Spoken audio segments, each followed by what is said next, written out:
e começando a revisão do episódio 28 de Boruto.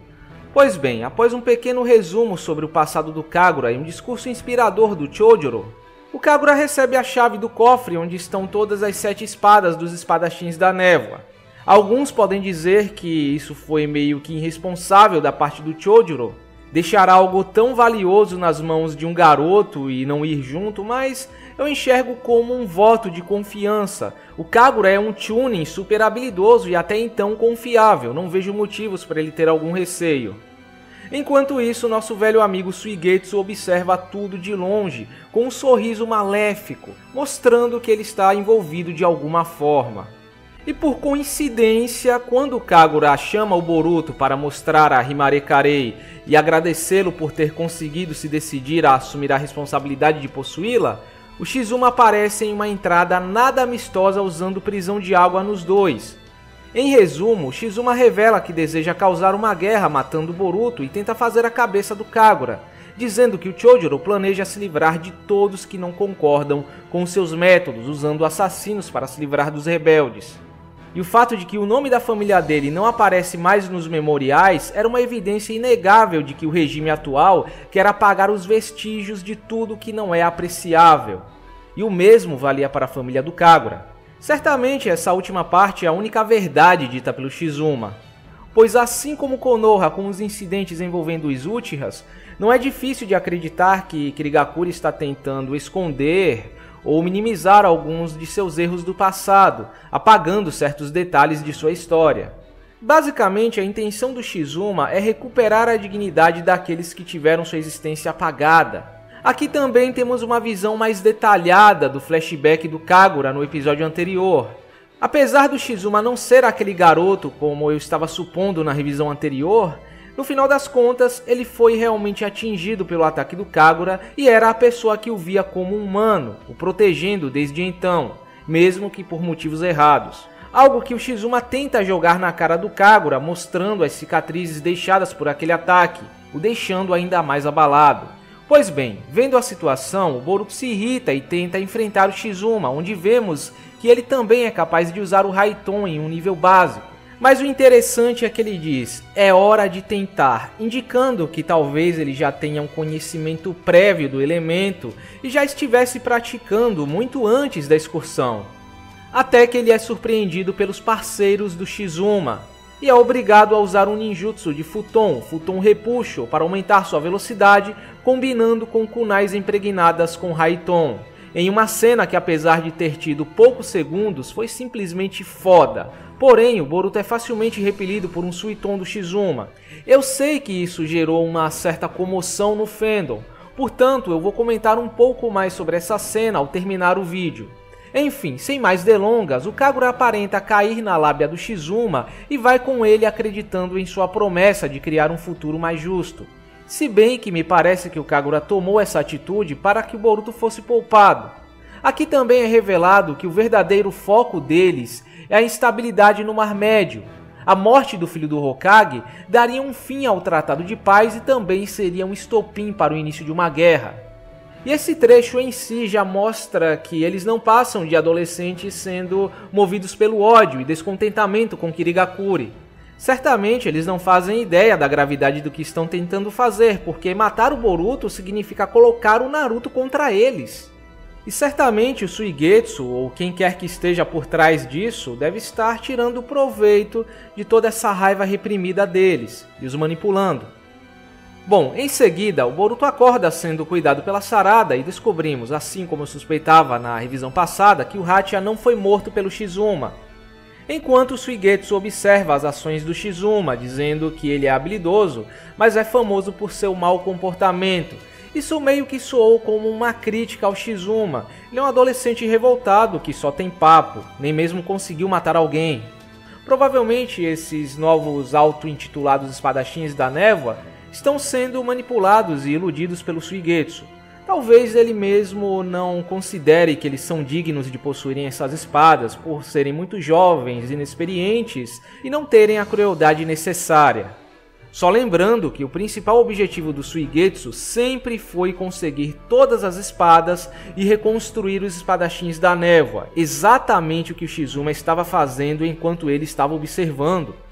Um ponto interessante é que ele foge ao perceber que o Mitsuki estava próximo, indicando que ele está agindo por conta própria, sem o conhecimento do Orochimaru, e talvez a missão do Mitsuki seja vigiar o Suigetsu e descobrir o que ele está tramando. Bom, se eu fosse me aprofundar mais nesse assunto, eu só estaria repetindo o que eu já falei na revisão passada. Enfim, chegando ao final do episódio, as ações do Kagura são esclarecidas. Basicamente, ele é incapaz de dizer não ao Shizuma por se sentir culpado pelo que fez, e o Shizuma não hesita em fazer uso disso. O Boruto decide mais uma vez resolver tudo sozinho e a Sarada, mesmo contra a vontade, dá apoio. E o episódio termina com o Kagura abrindo o cofre das 7 espadas, onde podemos ver que finalmente a Samerrada foi devolvida a Kirigakure. Agora, terminando o vídeo, não tenho muito o que acrescentar sobre o episódio em si. Praticamente quase tudo que eu estava esperando na revisão passada acabou se confirmando de alguma forma. Mas tivemos uma novidade, a introdução dos novos espadachins da névoa, que sinceramente tentaram causar um grande impacto, mas não conseguiram. Acho que falta um pouco mais de carisma nesses personagens. Seus designs são bem preguiçosos, simples e sem personalidade em comparação aos espadachins anteriores. Mas provavelmente a razão disso é que eventualmente todos eles se tornarão aliados no futuro, por isso eles não têm uma aparência aterradora, tirando talvez o Shizuma e a Rebitigo. Além disso, a qualidade técnica do episódio não ajudou muito. Eu diria que foi o episódio mais fraco que Boruto teve até agora nesse quesito. A animação e traço estavam num nível que víamos em Naruto Shippuden. O que é muito estranho, pois normalmente o estúdio Mouse, que estava encarregado desse episódio, faz um trabalho razoável, e o diretor de animação é Tsunetoshi Takahashi, o mesmo do episódio 21. Talvez o problema tenha sido os animadores ou o orçamento, mas eu não sei dizer ao certo. Outro detalhe que eu gostaria de comentar aqui é sobre o Boruto usando o Futon Repulsion para aumentar sua velocidade, ao mesmo tempo que usa kunais impregnadas com Raiton. Eu sei que algumas pessoas vão dizer que o Boruto está overpower demais nesse momento do enredo e tal. No próprio episódio 27 eu vi gente reclamando de que os delinquentes foram derrotados com muita facilidade por estudantes da academia, mesmo sendo genins. Mas vamos levar em consideração que o anime deu uma certa adaptada no nível dos personagens, com o fato deles serem treinados em casa antes de entrarem na academia e as mudanças no sistema de ensino da própria academia, os colocando num nível mais próximo ao que vemos durante o filme. É tanto que logo eles vão se formar e não devem estar nem há um ano na academia. Como eu falei na revisão passada, não está fora de tudo que já foi estabelecido em Naruto que o Boruto tenha uma habilidade inerente em usar certas naturezas elementais sem treinamento ou uma noção teórica das naturezas, como é o caso dos Uchihas com Katon, ou consiga usar um ninjutsu elemental perfeitamente com pouca prática, assim como Sasuke com Katon Gokakyu, que no mangá só levou um dia para conseguir usar perfeitamente. Só lembrando que o Futon Repulsion é um ninjutsu ranking C, básico do básico. Anteriormente foi usado pelo Nagato em um flashback, onde ele aumentou a velocidade das shurikens da Konan.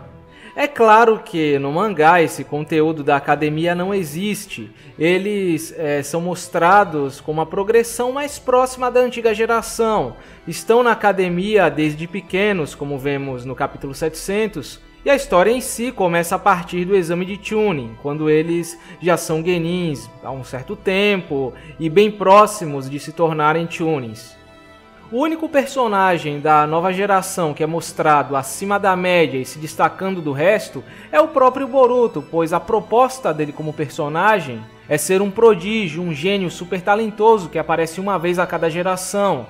Mesmo que teoricamente ele tenha tido mais tempo para aprender e aperfeiçoar seus ninjutsus e naturezas no mangá, ainda é evidente que ele possui um talento acima da média quando se trata de manipulação da natureza, só ficando abaixo do Nagato, que com 10 anos já dominava todas as 5 naturezas. Em poucas palavras, quando se trata de habilidade, o Boruto seria o Itachi dessa geração. Portanto, se é o Boruto mostrando esses feitos incríveis, não tem o que reclamar ou achar estranho. Não é como se fosse um Denki da vida fazendo as mesmas coisas do nada.